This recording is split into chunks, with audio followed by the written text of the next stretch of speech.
বিশেষকৈ আমি হাগ্ৰামা ছাৰক এইটো কাৰণে ভাল পাওঁ, কাৰণ তেওঁ এজন এনেকুৱা আমাৰ কি বুলি ক'ব এইটো ৰাজনৈতিক নেতা।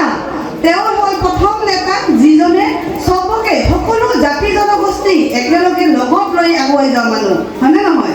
আজিও আমি বহুতখিনি দেখা পাওঁ ইউ পি বিৰ মিটিংবিলাকত 2-3জনী মানে মহিলাৰ বাহিৰে আমি তেনেকৈ দায়িত্বত মহিলা তেনেকৈ দেখা নাপাওঁ, যিবোৰ আমি চিনি পাওঁ তেনেকুৱা নাপাওঁ। কিন্তু BPF-ত কি আমি হাজাৰ আমাৰ ইমান মহিলা আছে, মানে চেণ্ট্ৰেল লেভেলত আমাৰ ইমান জানা মহিলা আছে, ডিষ্ট্ৰিক্ট লেভেলত হওক, ব্লকত হওক, প্ৰাইমাৰীত হওক, বহুত মহিলা।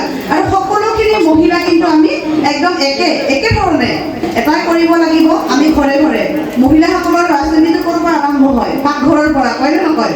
আমি ভাত ৰান্ধিব লাগে, চোতালো ঝাৰু দিব লাগে, আৰু হাজবেণ্ডবোৰ যদি অকণমান দেৰি হয়, গৰু আহে, আজি গৰু আনি ৰিফাণ্ড কৰি দিয়ে ন, গৰু ছাগল চব লৈ যাবলৈ। তো তেনেকৈ আমাৰ পাকঘৰৰ পৰাই আমাৰ ৰাজনীতিটো আৰম্ভ হৈ যায়।